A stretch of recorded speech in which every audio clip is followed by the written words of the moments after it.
can't assure you, you're talking about Panama and Great. No, I can't assure you either of those two. But the Panama Canal is a strategic waterway that connects the Pacific and Atlantic Oceans, considered a symbol of innovative technical geopolitics and economic sovereignty since its construction by the United States over a century ago. The canal has undergone significant changes in terms of management and its role in international trade in the global trading world. Few infrastructure projects have had an impact as significant as the Panama Canal. With a length of 82 kilometers, the Panama Canal can save thousands of kilometers of sea travel, allowing merchant ships to cross the Pacific and Atlantic Oceans in just a few hours. In addition, the canal also avoids the dangerous route around the tip of South America. Given its importance, former U.S. President Donald Trump expressed his desire to control the canal. In one of his speeches, Trump reiterated his desire for the United States to gain control of the Panama Canal, citing that control of the canal would benefit the U.S. economy. He also stated that the United States had made a big mistake by relinquishing control of the canal at the end of 1999. However, Trump was incorrect in stating that the canal was operated by China, as the Panama Canal is actually fully managed by the Panama Canal Authority, an independent entity under the jurisdiction of the Panamanian government.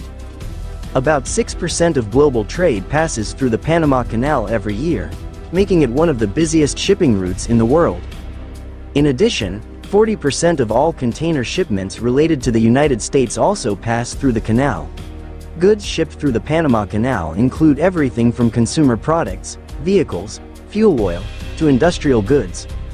The canal's latest expansion in 2016 also enabled the Panama Canal to handle much larger ships capable of carrying up to 14,000 containers, increasing the efficiency of trade routes between North and South America. On the other hand, China, a country that has been rapidly advancing economically in recent decades and becoming a major competitor to the United States, also plays an important role in the Panama Canal. China has even become one of Panama's largest trading partners after the two countries established diplomatic relations in 2017. Chinese companies have won major contracts for the development of port and logistics facilities near the canal.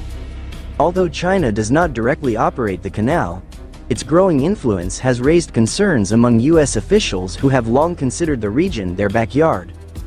The Panama Canal has a long history closely tied to the United States. In the 16th century, Spanish explorers were the first to realize Panama's potential as a strategic route when they discovered the Pacific Ocean in 1513. The idea of building a canal to connect the two great oceans emerged. King Charles I of Spain then ordered a study to build a canal in the Panama region. However, the technology at that time was too primitive to face the geographical and environmental challenges in Panama, which consisted of dense tropical forests, steep mountains, and various tropical diseases such as malaria and yellow fever. Although there was no significant progress, the idea of building the Panama Canal remained in human imagination for centuries. In the 19th century, the grand idea of building the Panama Canal resurfaced when the famous French engineer, Ferdinand de Lesseps, initiated the project in 1880. Previously, he had successfully built the Suez Canal in Egypt, which was considered one of the greatest engineering achievements of its time. With full confidence that he could repeat his success, de Lesseps embarked on an ambitious project to build the Panama Canal.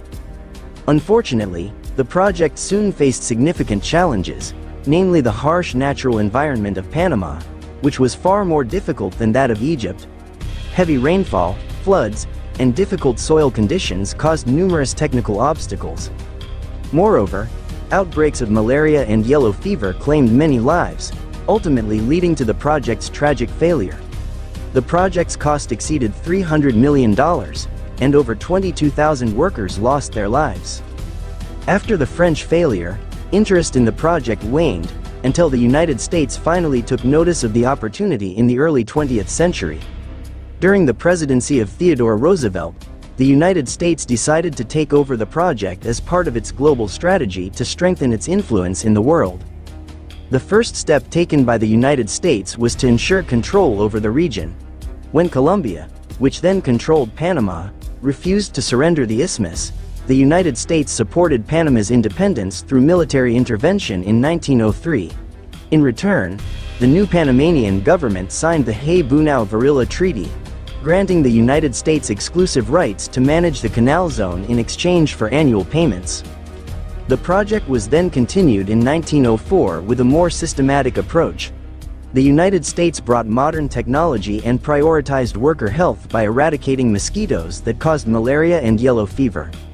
Finally, the project was successfully completed in 1914, just before the outbreak of World War I.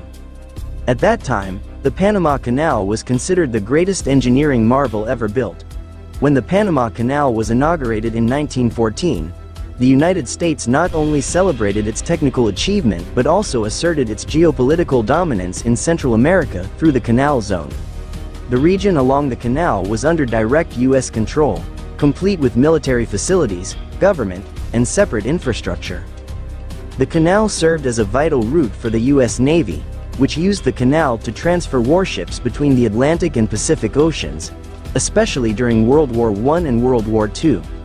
This gave the United States significant strategic advantages in global conflicts. On the other hand, despite gaining independence in 1903, Panama remained under U.S. influence. The Panama Canal Zone, controlled by the United States, encompassed a strategic area along the canal, giving the United States full control over its operations and security. This made many Panamanians feel that the U.S. presence had violated their national sovereignty, creating increasing tension between the two countries. Panamanians felt they had lost control over their vital natural resources.